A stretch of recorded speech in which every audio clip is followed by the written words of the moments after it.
നമസ്കാരം. ഇന്നത്തെ ദിവസം മലയാളികൾ അറിയാൻ ആഗ്രഹിച്ച ഒരേ ഒരു ഉത്തരം ആരായിരിക്കും മുഖ്യമന്ത്രി എന്നത് മാത്രമാണ്. ആ ചോദ്യത്തിന് ഉത്തരമായി രമേശ് ചെന്നിത്തലയെയും KC വേണുഗോപാലിനെയും വെട്ടി VD സതീശൻ മുഖ്യമന്ത്രി പദവിയിൽ എത്തി. ആ ആവേശ വാർത്തയ്ക്കിടയിൽ മലയാളികൾ മറന്നുപോയ പല സംഭവങ്ങളും ഉണ്ടായിട്ടുണ്ട്. അതിൽ ഏറ്റവും സുപ്രധാനമായ ഒന്നായിരുന്നു കോഴിക്കോട് ജില്ലയിൽ വിലങ്ങാട് നടന്ന വിസ്മയകരമായൊരു സംഭവം.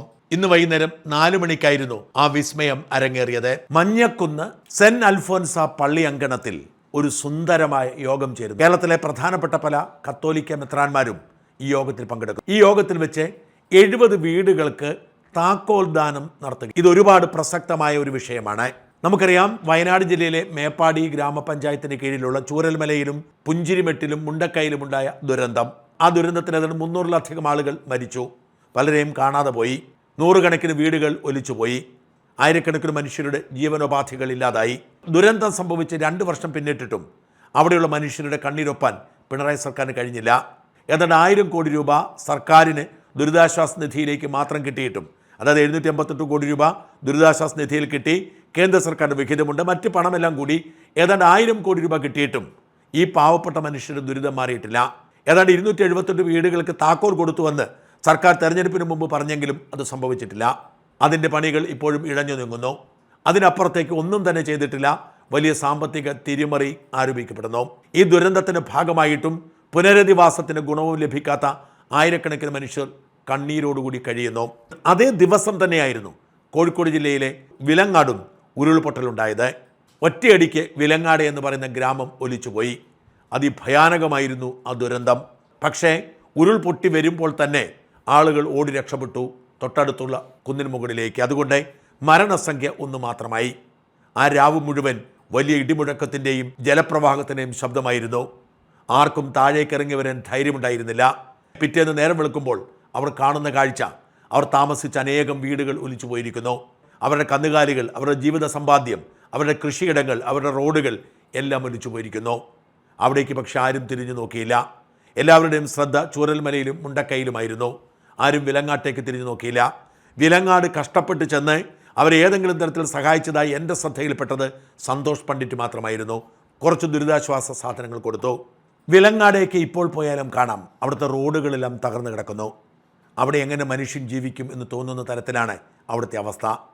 സർക്കാർ ഒരുപാട് പ്രഖ്യാപനങ്ങൾ നടത്തിയെങ്കിലും ഒന്നും കൊടുത്തില്ല. വീട് പണിയുമെന്ന് പറഞ്ഞു, കൊടുത്തില്ല. മിക്കവർക്കും 15 ലക്ഷം രൂപ വീതം കിട്ടി എന്നത് സത്യമാണ്. ഈ 15 ലക്ഷം കൊണ്ട് ചിലർ സ്ഥലം വാങ്ങി വീട് പണിയാൻ. ഈ പ്രതിസന്ധി ഘട്ടത്തിലേക്കാണ് കേരള കത്തോലിക്ക മെത്രാൻ സമിതി എത്തുന്നത്. KCBC അഥവാ കേരള കാത്തലിക് ബിഷപ്പ് കൗൺസിൽ. അവർ 4 രൂപതകളുടെ നേതൃത്വത്തിൽ താമരശ്ശേരി, മാനന്തവാടി, ബത്തേരി, തലശ്ശേരി രൂപതകൾ, ഈ രൂപതകളുടെ നേതൃത്വത്തിൽ കേരളത്തിലെ എല്ലാ രൂപതകളിൽ നിന്നും പണം ശേഖരിച്ചുകൊണ്ട് വീട് നിർമ്മാണത്തിന് തീരുമാനമെടുക്കുന്നു. മലങ്കര കത്തോലിക്ക സഭയുടെ പരമാധ്യക്ഷനായ കർദിനാൾമാർ ക്ലീമിസ് ആയിരുന്നു ഈ ആശയം മുമ്പോട്ട് വെച്ചത്. സർക്കാരിൻ്റെ സഹായം വിലങ്ങാട്ടേക്ക് എത്താൻ താമസിക്കുമെന്ന് ഉറപ്പായപ്പോൾ അവിടെയുള്ള മനുഷ്യരെ പുനരധിവസിപ്പിക്കാൻ തീരുമാനിക്കുകയും 138ഓളം വീടുകൾ വെച്ചു കൊടുക്കാൻ തീരുമാനിക്കുകയും ചെയ്തു.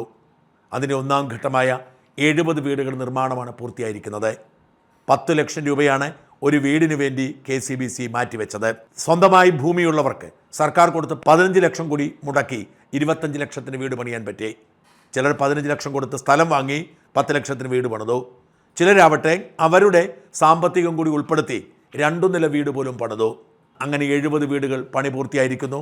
ആ 70 വീടുകളുടെ താക്കോൽ കൊടുത്തത് എന്തോ കാരണത്താൽ മാധ്യമങ്ങൾ അത് കാര്യമായി വാർത്തയാക്കിയിട്ടില്ല. എന്നാൽ ഇതൊരു മഹാസംഭവമായി പറയാതിരിക്കാൻ നിവൃത്തിയില്ല. 1000 കോടിയോളം രൂപ നാട്ടുകാർ കൊടുത്തിട്ടും ഈ സർക്കാരിന് 2 വർഷം കൊണ്ട് ചൂരൽമലയും മുണ്ടക്കയിലെയും ജനങ്ങൾക്ക് വീട് വെച്ചു കൊടുക്കാൻ സാധിച്ചിട്ടില്ല. പണി പൂർത്തിയാകാറായത് കുറച്ച് വീടുകൾ മാത്രം. എന്നാൽ ഇത് 2 വർഷം തികയുന്നതിന് മുൻപ് KCBCയുടെ നേതൃത്വത്തിൽ വിശ്വാസികളിൽ നിന്ന് പണം പിരിച്ചുകൊണ്ട് 70 വീട് പൂർത്തിയാക്കിയിരിക്കുന്നു. ആ 70 വീടുകളിലും താമസിക്കുന്നവർ സന്തുഷ്ടരാണ്. 1000 സ്ക്വയർ ഫീറ്റിലധികം വലിപ്പമുള്ള മനോഹരമായ വീടാണ് പണി തീർത്തു കൊടുത്തിരിക്കുന്നത്.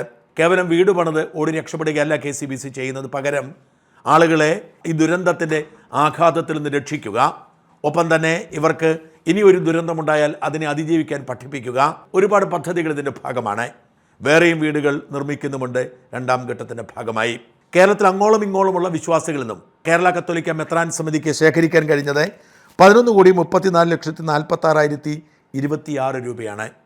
ഈ രൂപയിൽ ഏതാണ്ട് 10 കോടിയോളം മുടക്കിയാണ് നിർമ്മാണം പൂർത്തിയാക്കിയിരിക്കുന്നത്. ഈ പദ്ധതി തുടരുകയാണ്.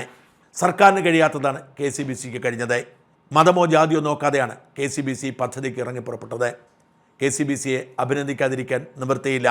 സർക്കാർ പരാജയപ്പെടുന്നിടത്ത് മതസംഘടനകൾ വിജയിക്കുന്നു എന്നതിന് തെളിവാണ് വിലങ്ങാട്ട് ഈ മഹാവിസ്മയം.